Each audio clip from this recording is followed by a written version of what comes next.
অনেক দিন হলো একটা লং ভিডিও ছাড়ি না, তো আজকে বসলাম একটা লং ভিডিওর ভয়েস ওভার দিব, দেন এটা পোস্ট করব।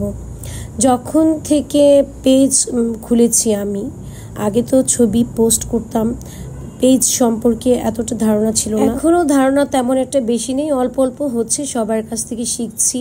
অনেক কিছু কিন্তু শেখার আমাদের আছে, শেখার কিন্তু শেষ নেই। অনেকের লাইফে কিন্তু আপস অ্যান্ড ডাউন কিন্তু থাকে, এটাই কিন্তু স্বাভাবিক। যার যার লাইফের যার যার পজিশনটাকে কিন্তু স্ট্রাগল করেই কিন্তু ধরে রাখতে হয়। বেশ কিছুদিন আমি বিজনেসটা খুব স্লো করে ফেলেছি, আবার ভাবছি যে আবার স্টার্ট করব। অনলাইনে বেস কিন্তু আমি তেমন একটা অ্যাক্টিভ আমি থাকতে পারি না, অফলাইনে আমার বিজনেসটা কিন্তু চলছে আলহামদুলিল্লাহ।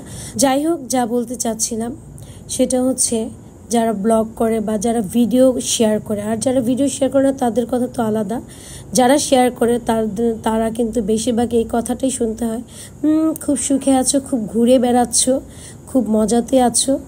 এখন ঘুরে কি, এখন যখন পোস্ট দিই তখন কি ঘুরি? এটা দেখা গেল যে 1 মাস আগের ভিডিও হতে পারে, সেটা 15 দিন আগের ভিডিও হতে পারে। তো এটা যেমন অন্যের লাইফটা যেমন ইজি দেখায়, আসলে ততটা কিন্তু ইজি না। ওই যে শুরুতে বললাম, লাইফে কিন্তু আপস অ্যান্ড ডাউন থাকবেই, আর স্ট্রাগল করেই কিন্তু সবাইকে চলতে হয়। আমরা কিন্তু পজিটিভ বা আমাদের সুন্দর মুহূর্তগুলোই কিন্তু আমরা রিপ্রেজেন্ট করি। অনেকেই ভাবে যে তোর লাইফটা অনেক মজার, পাখির ডানার মতো ঘুরে বেড়াচ্ছিস, আমার লাইফটা দেখছিস না। ভাই, সবারই ফ্যামিলি কিন্তু সেম আসলে এক এক ধরন এক এক রকম হতে পারে, কিন্তু আপস অ্যান্ড ডাউন থাকবে, সুখ দুঃখ কিন্তু থাকবে, স্ট্রাগলটা এটা থেকেই যাবে মৃত্যুর আগ পর্যন্ত। সুন্দর মুহূর্তগুলো কিন্তু শেয়ার করি আমার অডিয়েন্সদের কাছে, কিন্তু দুঃখের মুহূর্তগুলো কি শেয়ার করি সেটা কিন্তু স্কিপ করে যাই। বিহাইন্ড দ্য সিন কিন্তু কেউ কিন্তু দেখে না। তবে হ্যাঁ, কষ্টের মুহূর্তগুলো যখন আপনি শেয়ার করবেন তখন কিছু পাবলিক আপনাকে বলবেন, ও হো হো হো রং ঢং করে খুব ভিডিও বানায়, এখন দেখো কি অবস্থা, কি হাল, কি নাজেহাল, এটার একটা রেজাল্ট এটাই হয়েছে, এটাই হবে, এটাই হওয়ার কথা।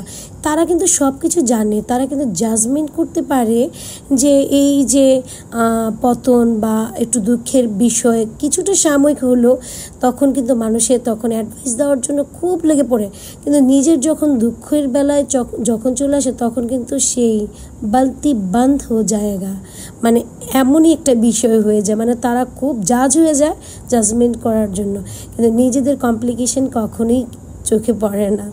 তো দুঃখের বিষয়টা যেভাবে মানুষের কটূক্তি করে, সুখের বিষয় কিন্তু কটূক্তি করতে পারে না। তখন ভিডিওটা দেখে নীরবে লাইক কমেন্ট শেয়ার না করে আস্তে করে স্কিপ করে চলে যায়। হ্যাঁ, এটাই বাস্তব।